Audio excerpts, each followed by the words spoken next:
নমস্কার, আজকে নিয়েছি এখানে আছে গাজর। গাজরটা আমি সেদ্ধ করে নিয়েছি। আজকে গাজর দিয়ে বানাবো মালপোয়া পিঠে বানাবো আজকে। এখানে নিয়েছি চালের গুঁড়ো, এখানে নিয়েছি চিনি মিষ্টির জন্য, লাগবে হালকা গরম দুধ নিয়েছি। প্রথমে মিক্সি জার লাগবে, তার জন্য মিক্সি জারটা নিয়েছি।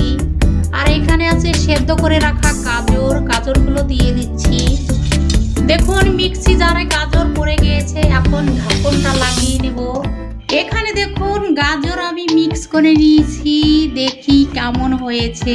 দেখুন শুধু এখানে কিন্তু কালার দেয়নি, গাজরের কালার থেকে দেখুন কত সুন্দরভাবে কালারও চলে এসছে। একদম সুন্দরভাবে মিক্স করে নিয়েছি, এরকম ঘন করে। আমি প্রথমে গাজরটা মিক্স করে সেঁকে নিয়েছিলাম ছাঁকনির সাহায্যে, এখন ঢেলে নেব। দেখুন ঢেলে তো নিয়েছি, এখন চামচের সাহায্যে আর একটু গুলিয়ে নেব। দেখুন কত সুন্দর হয়েছে। মিক্সিতে করে নিলে এত সুন্দর হবে, হাতে গুলালো পরে এত সুন্দর হবে না,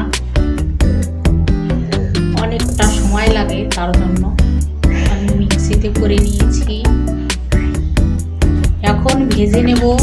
এখানে দেখুন কড়াইটা বসিয়ে দিয়েছি, কড়াইটা গরম হয়ে গিয়েছে। এখানে নিয়েছি সাদা তেল, সাদা তেলে আজকে মালপোয়া পিঠে ভাজবো গাজরের। দেখুন তেলটা পড়ে গিয়েছে। দেখুন এখানে তেলটা গরম হয়ে গিয়েছে। আজকে প্রথমবার গাজরের পিঠা বানাচ্ছি, দেখি কেমন হয়। এই যে দিয়ে দিচ্ছি, পড়ে যাচ্ছে। দেখুন একটা পড়ে গিয়েছে। কোন গাজরের পিঠাটা একদম ফুলকো ফুলকো হয়েছে, ভাবতেই পারিনি যে এত সুন্দর হবে। ফুলকো ফুলকো, একটু লাল লাল করে ভেজে নেব। দেখুন এটা হয়ে গিয়েছে, এখন এটা উঠিয়ে নিচ্ছি। দেখুন একদম ফুলকো ফুলকো হয়েছে, এটা উঠিয়ে নেব। দেখুন কতটা সুন্দর হয়েছে গাজর দিয়ে তৈরি পিঠা মালপোয়া। আরেকটা দিয়ে দিচ্ছি। দেখুন আরেকটা পড়ে গিয়েছে।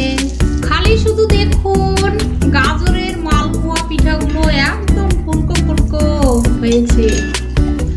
পিঠা দেখে একদম মন ভরে যাচ্ছে। এই বছরের শেষে বানাচ্ছি, এখন নামিয়ে নিচ্ছি।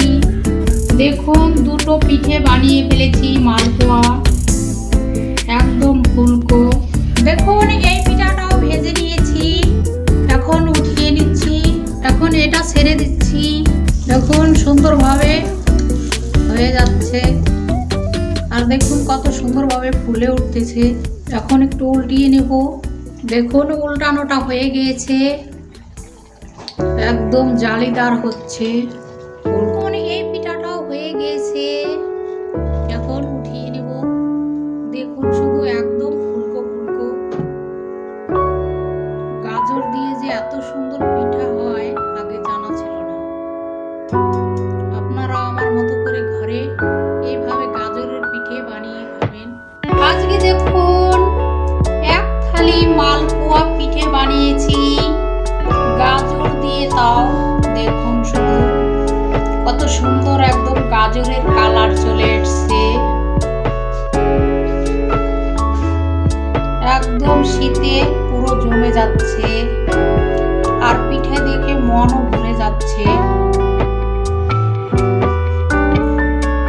এতটা সুন্দর হয় গাজরের পিঠে। ভিডিও দেখবে।